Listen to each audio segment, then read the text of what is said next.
otro estadístico que es prueba de F para 2 muestras. En este caso ya van a involucrarse 2 muestras, algo parecido a lo de TD Student con dos medias y Z con 2 medias.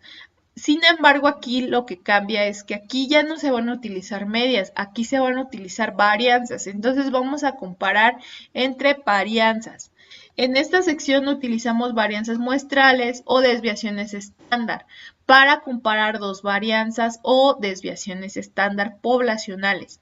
Debemos saber que la varianza es el cuadro de la desviación estándar y también debemos conocer la siguiente notación.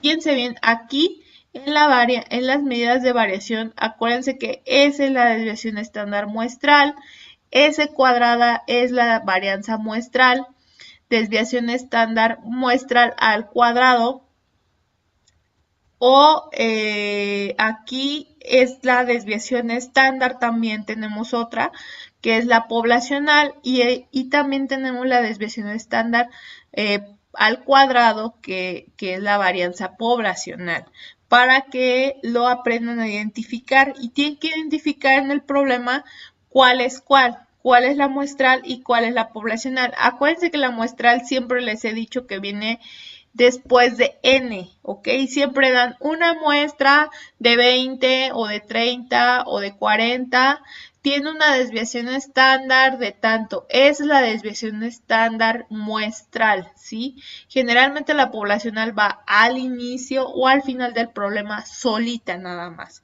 sin ningún otro dato adicional. Los cálculos de esta sección se simplifican considerablemente si designamos las dos muestras de manera de que S cuadrada 1, que es la varianza muestral 1, represente a la más grande de las dos muestras, de las dos varianzas muestrales, perdón.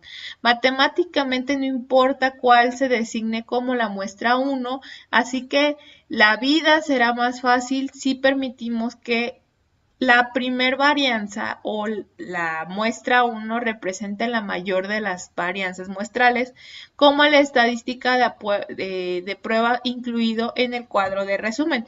Entonces, ustedes elijan como muestra 1 la varianza que sea la mayor, ¿sí? De las dos muestras, para que no haya ninguna confusión y no obtengan ustedes valores tan pequeños. Lo vamos a ver. Aquí vemos los requisitos, que son las dos poblaciones son independientes una de la otra. Las dos poblaciones están distribuidas normalmente. Este supuesto es importante ya que los métodos de esta sección son sumamente sensibles a las desviaciones de la normalidad. Y aquí vemos que también para Fisher, para esta prueba, es también una campana que no es simétrica y está sesgada a la derecha. Los valores tampoco son negativos y aquí tenemos nuestra fórmula que vamos a utilizar para este estadístico. Está súper sencilla, sería desviación estándar o varianza 1 entre varianza 2. Y aquí como tenemos dos muestras, pues tenemos que calcular dos diferentes grados de libertad para poder obtener nuestra F en tablas, ¿ok?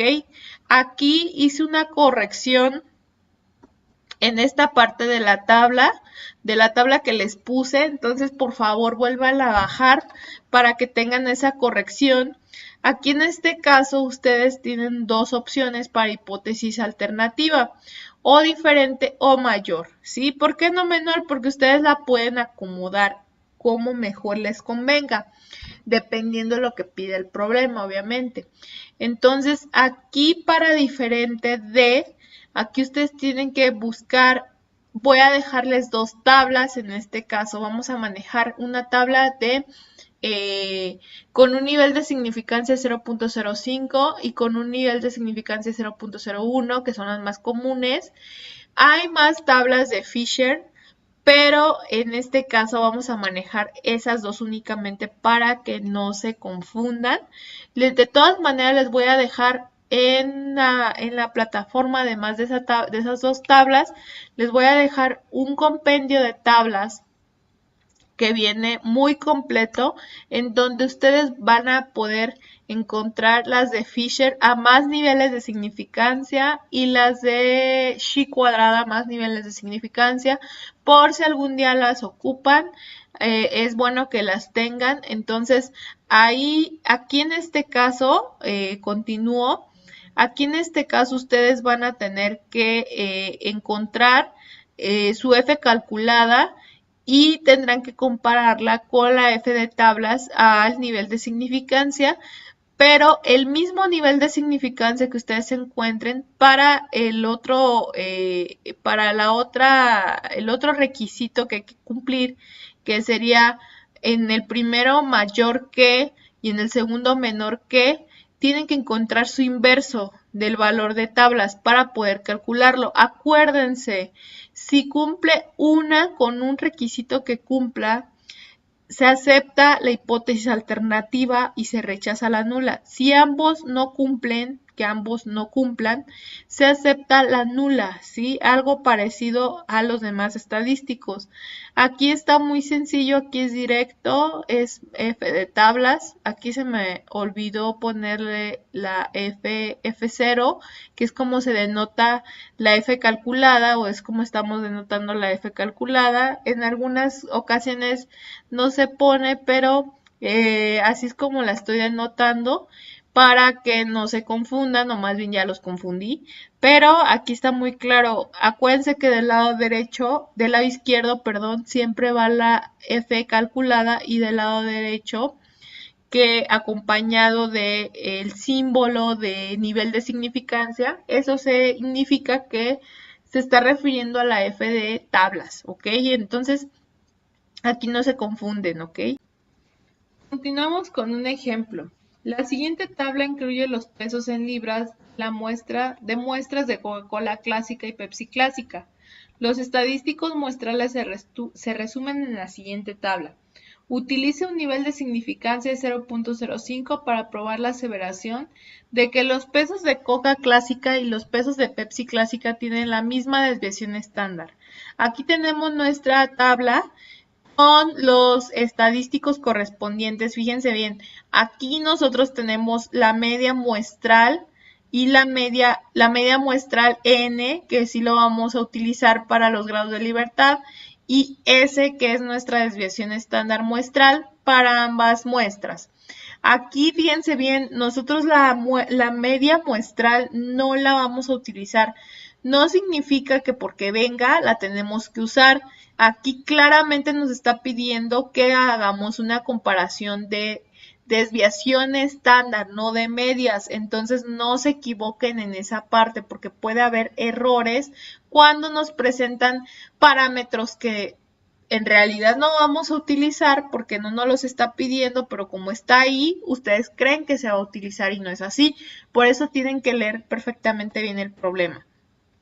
Puesto que la hipótesis nula es la afirmación de la igualdad, y dado que la hipótesis alternativa no puede contener igualdad, tenemos que aquí para la hipótesis nula ambas marcas tienen la misma desviación estándar, y la hipótesis alternativa ambas marcas tienen diferente desviación estándar, y por lo tanto se tiene que cumplir una u otro criterio, ¿sí? Que esto lo tenemos, esto fue lo que en realidad corregí en la tabla, que por eso la tienen que volver a bajar, la tabla de resumen, en donde tenemos que cumplir. Aquí tenemos que obtener una F de tablas con el nivel de significancia que nos pide, que en este caso es 0.05, y aquí tenemos que compararlo con su inverso, ¿ok? Entonces aquí nosotros tenemos que elevar al cuadrado la desviación estándar, porque es lo que nos está dando de ambas desviaciones estándar, y tenemos un resultado de 1.7339. Entonces aquí nosotros nos vamos a tablas. Fíjense bien, aquí les dejo un pedacito de la tabla para que les enseñe cómo se utiliza.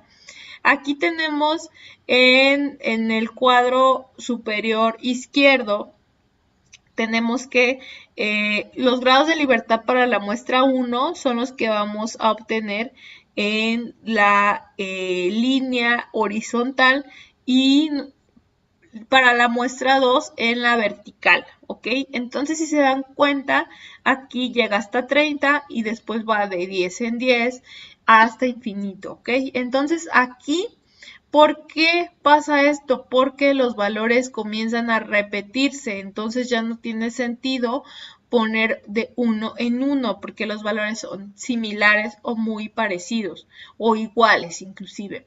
Entonces aquí en este caso nosotros tenemos una n de 36 para ambas muestras y menos 1, que es lo que nos indican los criterios de rechazo, pues nosotros vamos a tener que buscar 35. Para no estar interpolando, es lo que yo les digo a los alumnos siempre, redondeen, tomen el valor de 30 o el de 40. En este caso yo tomé el valor de 40 para ambos grados de libertad, porque son iguales las mismas muestras, el tamaño de las muestras. Entonces intercepten y nos da un valor de 1.69. 1.73 es mayor a 1.69, sí. 1.73 es menor a la inversa de 1.69, no. Sin embargo, con que uno se cumpla, nosotros podemos rechazar la hipótesis nula y aceptar la alternativa. Por lo tanto, existe suficiente evidencia para justificar el rechazo de la aseveración de que las desviaciones estándar son iguales, las dos. Entonces, aquí en este caso aceptamos hipótesis alternativa infiriendo que ambas marcas tienen diferente desviación estándar. ¿Ok? Si tienen alguna duda respecto a este problema o a los problemas que se presenten con Fisher, pueden preguntarme.